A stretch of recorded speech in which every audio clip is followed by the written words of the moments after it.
WhatsApp programme ਦੇ ਵਿੱਚ ਇੱਕ ਵਾਰੀ ਫਿਰ ਤੋਂ ਆਪ ਸਭ ਦਾ ਬਹੁਤ-ਬਹੁਤ ਸਵਾਗਤ ਹੈ। ਹਰ ਹਫਤੇ ਅਸੀਂ ਅਲੱਗ-ਅਲੱਗ ਪਰਸਨੈਲਿਟੀਜ਼ ਨੂੰ ਤੁਹਾਡੇ ਲਈ ਪੇਸ਼ ਕਰਦੇ ਹਾਂ। ਇਹਨਾਂ ਵਿੱਚ ਕੁਝ ਪੋਲੀਟੀਸ਼ੀਅਨ ਹੁੰਦੇ ਆ, ਕੁਝ ਐਕਟਰਸ ਹੁੰਦੇ ਆ, ਕੁਝ ਸਮਾਜ ਸੇਵੀ ਲੋਕ ਹੁੰਦੇ ਆ। ਅਸੀਂ ਇਹਨਾਂ ਨੂੰ ਵੱਖੋ ਵੱਖਰੇ ਸਵਾਲ ਪੁੱਛਦੇ ਹਾਂ ਔਰ ਇਸ ਹਫਤੇ ਅਸੀਂ ਇੱਕ ਮਿਊਨਿਸਪਲ ਲੈਵਲ ਦੇ ਸਾਡੇ ਬਹੁਤ ਹੀ ਇੱਕ ਪਪੂਲਰ ਲੀਡਰ ਨੇ ਬਰੈਂਪਟਨ ਤੋਂ ਵਾਰਡ ਨੰਬਰ 3 ਔਰ 4 ਦੇ ਰੀਜਨਲ ਕਾਉਂਸਲਰ ਮਿਸਟਰ ਮਾਰਟਿਨ ਮਿਡੋਰਿਸ ਉਹਨਾਂ ਨੂੰ ਤੁਹਾਡੇ ਲਈ ਪੇਸ਼ ਕਰ ਰਹੇ ਹਾਂ ਔਰ ਅਸੀਂ ਕੋਸ਼ਿਸ਼ ਕਰਾਂਗੇ ਕਿ ਬਰੈਂਪਟਨ ਸਿਟੀ ਦੀਆਂ ਵੱਖ-ਵੱਖ ਮੁਸ਼ਕਲਾਂ ਔਰ ਇਸ਼ੂਜ਼ ਉਹਨਾਂ ਨਾਲ ਡਿਸਕਸ ਕਰ ਸਕੀਏ। Mr. Martin, welcome to our program WhatsApp. Oh, thank you very much, and Sat Sri Akal for everyone watching, and it's an honor to be here with you, Mr. Sani, again. Okay. So last time when you were elected, you won by very narrow margin. Yes. But this time you had good lead. So is it your popularity, your work, or what do you think that you have been re-elected second time? Well, I'd like to think that the first time people didn't know me as much, and I had God's grace to have won by 100 votes. I remember that night I gave a speech saying that I had lost because the numbers weren't in, and then after the numbers came in, and I've been very fortunate. It's been an honor, and certainly I think I've worked very hard. I think the community knows me more, especially I have a lot of work with our senior Punjabi groups.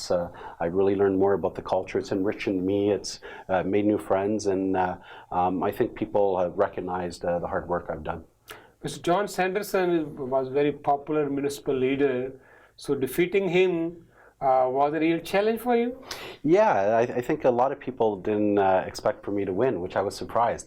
So it's almost an uncomfortable feeling sometimes because you go and you speak to very close friends, and some of the friends are trying to put a brave face, but you feel that they're not 100% confident. I recognize Mr. Sanderson. He was a former mayoral candidate. He's given a good contribution. He's known as, I know he is very passionate about the community. I wish him the best.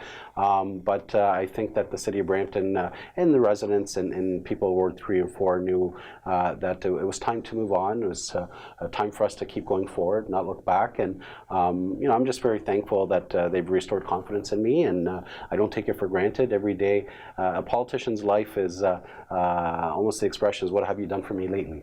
And so I understand that I can never feel relaxed or feel confident, and that's the way I work. I work very hard for my constituents and very hard on ensuring that we improve the community. You got good qualification, you got very good job, you were doing fine, perfectly in your job. What brought to you the politics all of a sudden? Well, I would say it was a couple of things. I think one, I'm of Portuguese origin, and in the city of Brampton there's a large community, and we've never had any Portuguese representative in Brampton's history. So that was appealing. Certainly I've always involved in social issues and different causes, but because I was working for the province, I had to be politically neutral in, I guess, my civic life. But I always had a curiosity, and as people always find it was interesting, when I was 16 years old, I was on the Mayor's Youth Council. So, who would have known at 16 years old, when it was the first time I went to City Hall, I was there for a couple of years on the Youth Council, that would have been my first contact with politics and with City Hall, but I never dreamed I would actually, and to be honest, it was for you to jump into something like that, if you don't have support, and I had key support from different people, different organizations, community leaders, and I'm very thankful, and I think one thing that you find in politics these days, and sometimes especially at municipal level, people get into politics not for the right reasons sometimes. And I think people recognize that you needed someone who was thoughtful, who had, certain qualifications, but brought a fresh voice to the city. It's said that once you win the nomination for any party at federal level, provincial level, you are at very ease, because now it's up to the leaders or the parties to win. Yeah. But for municipal elections, it's all at your own. Yes. So it's very challenging. That's why less people go for municipal elections, more they try for federal or provincial. Yeah. So why didn't you go for federal or provincial? Why did you choose for municipal? You would have gone for federal or provincial. Yeah, it's interesting because my first term, I thought it was the municipal level was something for me that I had a keen interest on, working on municipal issues, especially at the region. Having worked in areas like employment, unemployment, job training, community social services, so I thought the region would be the best place for me. And certainly, being born and raised in Brampton, the idea of having to spend that time working at municipal level. Now, in terms of provincial, federal government, it's not an easy to win a nomination in Brampton specifically, and notwithstanding. But if you have desire somewhere down the road, you will try. I think it's natural evolution. I think over. Right now I love my job. Right now I'm still learning, and no one knows what tomorrow brings. But I think certainly if there's an opportunity in the future, it's something that I would consider. But right now I love what I do. I wake up every day excited to get to my job, help the issues, and but I will say one of the drawbacks that you do have, I think, at a provincial or federal level, as you know, if you're not a minister, to be a backbencher or sometimes you have to. You have more ideas to dwell, more work to do. That's right. So as a municipal official right now, you have the autonomy. You don't have the party whip.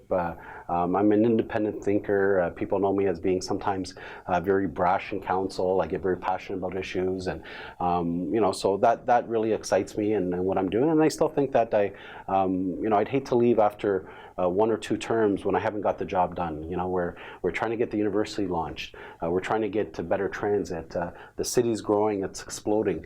So I would love to leave a legacy before I move on to something else. I'd like to prove myself to my residents, and the first 4 years was really about cleaning up a mess. Yeah, here I want to ask you, during last council, there was lots of bickering, lots of division. Yeah.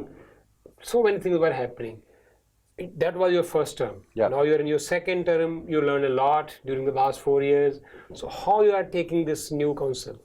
Well, I think, first of all, I'll reflect on myself. The first 4 years, the art of politics sometimes is how do you build constructive relationships even with your people who don't see eye to eye with your ideology. And that's the art of politics. And I will be honest, the first couple of years, I was very passionate about my position. I was very passionate about my issue. And, I would fight tooth and nail for it. And I think that's what, sometimes people respect me. But I think in my second term, I got to give credit to our mayor. Our mayor, Patrick Brown, has really provided the leadership and really has brought council together. And I recognize the way that he works with each councillor, and I think that previous councils where maybe we were on different sides, now, and it's not about being friends or any of that, but now I think we're a lot more cordial, we work better together.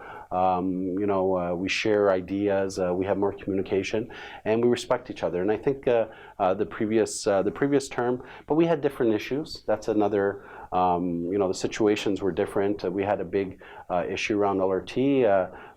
We had a big vote in this term, and I think it was interesting that the dynamics changed and sort of that pressure changed. And but it's really hard to compare previous 4 years with what we had now. It was just different people. The people over here now, and I don't say because of those people who left, but when you have change of faces, you have a lot more younger councillors who are a lot more thoughtful, qualified. So you work with them in a different way. And we had previous councillors who were there for 30 years.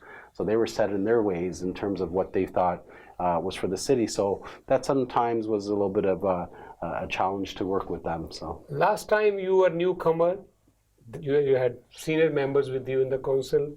This time you are senior, and there are quite a few new councillors in that. So how are you getting along with them now? Well, yeah, ultimately it's very cordial and respectful, and we work well together. I think there are times where, for example, Councillor Paul Vicente, he's of Portuguese origin, and sometimes I think we have 4 or 5 new councillors this time. Yes, I believe it's 5. 5. Yeah. So it's 5 new councillors, and I have a good relationship with Councillor Harkirat Singh. He's new as well, and I think we have conversations and we give a little bit of history on what happened, but they're very thoughtful, they're very prepared, so they really don't need so much guidance from me. But I find every so often I'll give them a little bit of the history, what happens, and our relationship is great, and they bring fresh perspectives as well. And that's one thing that, as you can appreciate, when you're in City Hall, you think that your whole world is in those four walls. And as soon as you leave City Hall, you realize, you go, wow, people don't think this way, or people don't know this. And, speaking with some of the new councillors, as they bring that fresh perspective that sometimes we lose sight of. Okay, as you said, you are from Portuguese community. Yeah. How much Portuguese community we have in Brampton? Well, it used to be larger. So right now, I would say it's hovering around 18%, 17%. It's And in your own wards? in my ward, it's the third most spoken language is Portuguese. But you're very popular in the Indian community too. Yeah, no, I tell you, I think I adopted, and I feel it's a blessing for me the way that my friends, if you look at my campaign, it was very much Punjabi support I had. Punjabis are very aggressive in politics. Yeah? No, the one thing I really respect about the community, they're very giving. They just want someone who's honest and works for the community. And when you work in that way, I don't tell them if I can't get things done, or I will never say that I can do something and not do it, and I will be very honest. And, one of the great things that I got to experience when I got reelected, a group of seniors, and it's International Seniors Club over there at South Fletcher's, and if anyone's watching, I say hello. But they took me out for a surprise dinner to congratulate me. And it's interesting that maybe one or two speak English. Out of a group of 30, no one else. So the way we communicate and interact, it was just very beautiful. I was very touched. A lot of hugging, and they have become very close with me. It's like very close friends, and they're the ones who I go to when there's community issues. They'll come out and support me, and that's a special bond that we developed. As Martin has said that Brampton is a very diverse city. People from all over the world come here. They speak different languages, but Brampton has its own problems also, its own issues. It's a rapidly fastest growing city in Canada. It has its own problems. What the new council is trying to do with those problems, that's what we're going to ask him, but after the break.